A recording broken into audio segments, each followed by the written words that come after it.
Voici la raison pour laquelle tu dois commencer maintenant et ne pas attendre le bon moment. Ok, dans cette vidéo, on va voir pourquoi il ne faut jamais attendre le bon moment. Et il y a toujours deux raisons qui reviennent lorsqu'on parle d'attendre le bon moment, et les deux raisons sont mauvaises. Donc on va les voir une par une. La première raison pour laquelle les gens attendent le bon moment, c'est parce qu'ils pensent que ça va devenir plus simple ensuite, alors que ça va jamais devenir aussi simple qu'ils l'imaginent. Il y aura toujours des conditions qui vont rendre la chose plus difficile qu'une autre, ou simplifier la chose qu'elles ont envie de faire, mais compliquer d'autres parties de leur vie. Par exemple, il y a des moments où tu peux te dire, quand ce sera plus simple dans mon couple, je pourrais lancer ça. Sauf que dans quelques mois, si ça se trouve, ton couple sera plus simple, mais une autre partie de ta vie sera plus dure. Donc le bon moment, et ça c'est un truc que j'ai appris au cours des années, le bon moment n'existe jamais. Il y a toujours des choses qui sont plus compliquées dans 6 mois, il y aura des choses plus compliquées dans ta vie dans 6 mois, et des choses plus simples. Mais il n'y aura jamais de moment où ce sera le désert parfait que tu imaginais, où tu pourras lancer quelque chose sans aucune résistance au démarrage et sans aucun problème.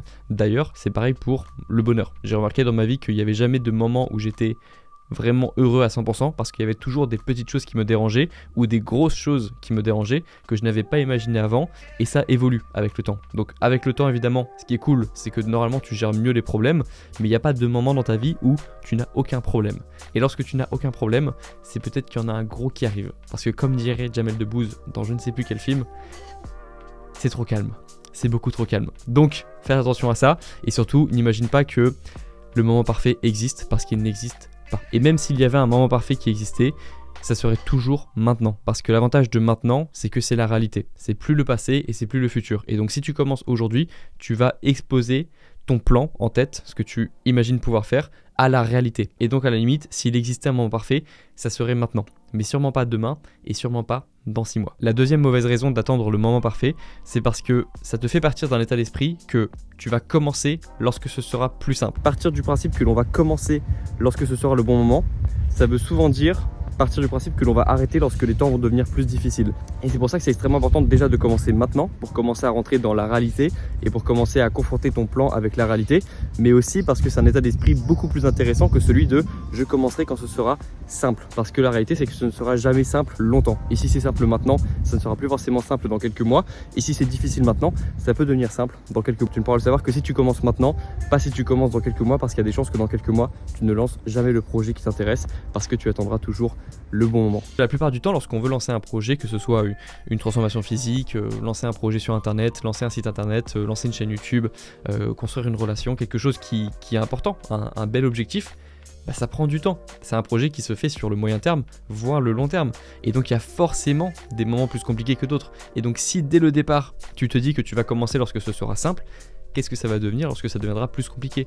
Et à l'inverse, si tu commences maintenant alors que c'est plus difficile, que c'est pour toi une période plus difficile, et que dans 6 mois ça devient plus simple, bah là tu auras commencé à construire de la résilience pour ton projet, tu auras commencé à faire des choses même lorsqu'elles n'étaient pas simples, et donc ensuite, après la pluie vient le beau temps, lorsque le beau temps arrivera et que tu seras dans des meilleures conditions peut-être pour lancer un projet, là tu auras déjà commencé avant, tu auras déjà fait le plus dur au moment le plus dur. Alors ce sera beaucoup plus simple après. Et lorsque tu pourras avoir, lorsque tu vas vivre un autre moment difficile, là tu auras déjà des compétences, de la résilience, et surtout tu auras commencé le projet. Parce que c'est ça le problème d'attendre le moment parfait, c'est que souvent ça revient à dire ne jamais commencer. Et c'est trop dommage parce que tu as plein d'idées qui... T'as pas plein d'idées qui pourraient être intéressantes. Personne n'a plein d'idées qui pourraient être intéressantes parce que souvent les idées deviennent intéressantes dans les cerveaux des personnes qui ont déjà lancé des projets depuis des années, parce qu'avec le temps tu arrives à avoir des meilleures idées. C'est une compétence en fait d'avoir des bonnes idées, et moi je me rappelle que les idées que j'avais il y a quelques années, je suis content de ne pas toutes les avoir lancées. J'avais fait une liste qui est quelque part dans cette, sûrement par ici, là en bas. J'avais parlé d'une pochette orange que j'avais chez moi lorsque j'étais en Master 1 de droit à l'époque, et j'avais dû noter 30-50 idées parce qu'à cette époque-là, je cherchais des idées de projets à lancer et chaque jour, j'en écrivais des dizaines. Bah aujourd'hui, je suis bien content de ne pas avoir lancé ces idées de projets et d'avoir lancé une idée qui était celle de lancer une chaîne YouTube, et ça, c'est très bien. C'était la meilleure idée possible, et toutes les autres, je suis content de ne pas les avoir lancées. Donc tout ça pour dire que c'est bien de ne pas toujours... Enfin, il faut partir du principe que toutes tes idées ne seront pas bonnes, et donc parmi peut-être 50 idées, 70 idées, 100 idées se cacheront une ou deux bonnes idées. C'est ta responsabilité d'arriver à filtrer tes idées. Disons-le comme ça. Et surtout, le message, c'est que même si on n'a pas tous des bonnes idées, Je suis sûr que tu as les capacités d'avoir d'excellentes idées qui vont te venir en tête dans les prochaines années et je compte sur toi pour lancer au moins ces projets au moment où tu vas avoir l'idée, au moment où tu sens que tu as une bonne idée. De la même manière que lorsque tu sens que tu rencontres une bonne personne, creuse va au bout de cette relation, creuse un petit peu l'idée de rencontrer cette personne, de l'inviter quelque part, etc. De la même manière que tu fais ça dans les relations, fais-le dans la vie professionnelle. Lorsque tu as une idée de projet et que tu sens que ça peut être une bonne idée, fais-le.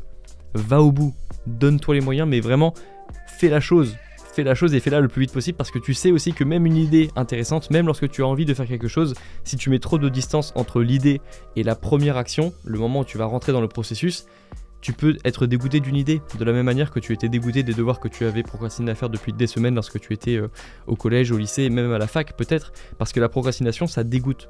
Le fait de procrastiner à faire quelque chose, ça te dégoûte de l'envie et de l'ambition de faire des choses en fait. Mais la procrastination peut te donner envie de ne pas faire des choses que tu pourrais avoir envie de faire et qui pourraient changer ta vie. Cette chaîne YouTube, elle a changé ma vie et ça aurait pu être juste une idée qui serait restée dans une pochette orange dans ma bibliothèque. Alors que maintenant, c'est pas une bibliothèque, c'est mon studio parce que je suis allé au bout de cette idée et je suis trop content. Il n'y a pas beaucoup de décisions qui ont réellement changé ma vie, à part celle d'aller à la salle de sport, de lancer ma chaîne YouTube et de commencer le développement personnel, de m'améliorer moi et de commencer à reprendre la responsabilité de ma vie. Ça, c'est les 3 décisions qui ont changé ma vie à moi et qui sont parties de moi. Donc, t'as pas forcément besoin d'avoir 10 000 bonnes idées, mais d'aller au bout des idées qui te tiennent le plus à cœur et qui ont le plus de potentiel aussi, parce que toutes les idées n'ont pas le même potentiel. Mais ça sera une vidéo pour un autre jour. En tout cas, aujourd'hui, je voulais juste vous dire de commencer maintenant, de ne pas attendre le bon moment parce qu'il n'existe pas. Et même s'il y a des conditions qui pourraient faciliter le fait de commencer un projet, ce n'est pas selon moi le bon état d'esprit que de se dire qu'on va commencer un projet lorsque tout sera parfait ou que tout sera quasiment parfait. Le bon moment, c'est maintenant. C'est bien qu'on fasse de fin ça. Let's go. Allez, je compte sur toi et on se retrouve demain dans le prochain clip.